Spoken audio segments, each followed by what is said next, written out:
Defining God, what God is an extremely difficult task. I could ask everyone in this audience, and each one of you would give me a completely different answer. But at its basis, it's the idea that God is the creator of the universe, with humanity in mind. I think almost everyone would agree with that, and all monotheistic religions are predicated and rely upon this central idea of the creator of the universe, with humanity at its core.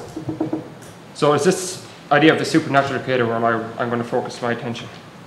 First off, there's absolutely no evidence whatsoever that a God created the universe. Absolutely no. All the arguments posited by theologians and religionists on the existence of a supernatural creator are nothing but assumptions. Assumptions based on a preset conclusion that there is a God, and they're trying to reconcile this idea with what we know about the universe and try to match the two ideas together and come up with a plausible explanation. But they then try to provide logical arguments for the idea of a God, but without providing any actual evidence. They simply present assumptuous arguments to reconcile their idea. For instance, as the universe exists and everything that exists has an apparent cause, then the universe must have had something that caused it. Therefore, that cause must have been a God. That is an absolute assumption. There is no evidence to suggest this is the case. It is just one possibility of a myriad of invented possible origins of the universe. All of you in here can postulate your own simple idea of where the universe comes and it holds the exact same amount of credence as the God hypothesis, because it has the exact same amount of evidence supporting it. None. The simple answer is we don't know what caused the Big Bang yet, but we are getting closer every year. 3 scientists who recently won the Nobel Prize in Physics by discovering that the universe is actually currently expanding at a faster and faster rate.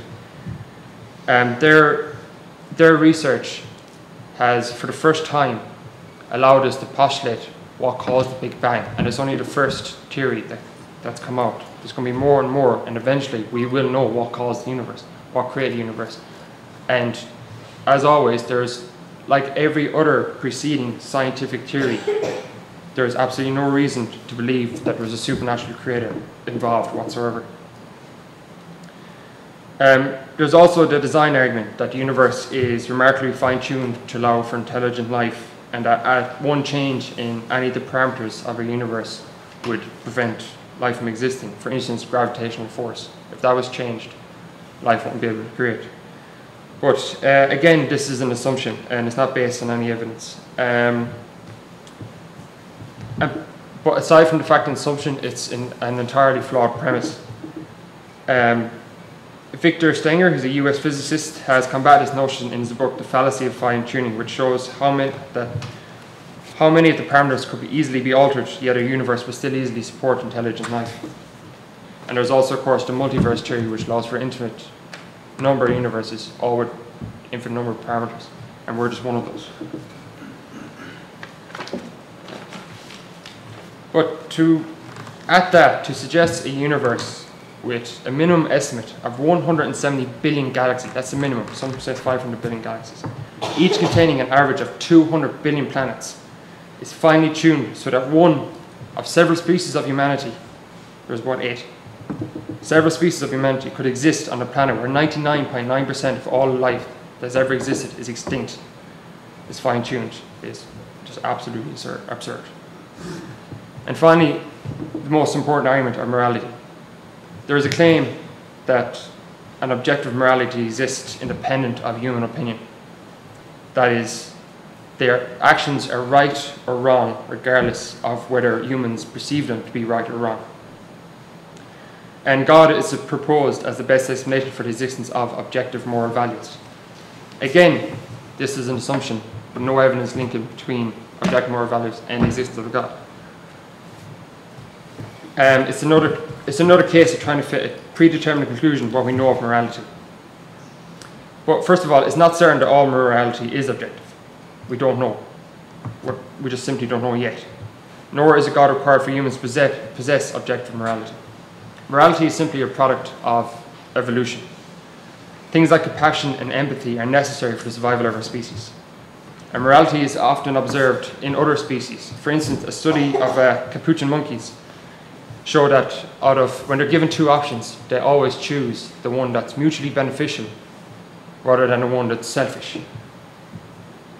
Altruism is also noticed among other species, across a wide range of species, and not just among their species, but even interspecies themselves. So in essence, although I've only been able to cover three kind of arguments for the existence of God, what you find consistently is that the evidence presented in the favour of a God are generally just anecdotal and assumptuous. There's no evidence backing any of it up. If we accept this kind of evidence to assert positively that we believe in a God, then there's nothing stopping us from believing in any sort of absolute nonsense, such as homeopathy, Scientology, Mormonism. The list goes on and on and on. You can even believe that atheists aren't fully human, if you wish, as was posited earlier on today. You can believe that gays don't deserve equal rights, so on and so forth. And the reason why we do say why there shouldn't be a God is because we shouldn't fill in an answer to one of the most important questions of the universe. Why would you do that when seeking the actual true answer is far more rewarding than any imaginary answer we could give?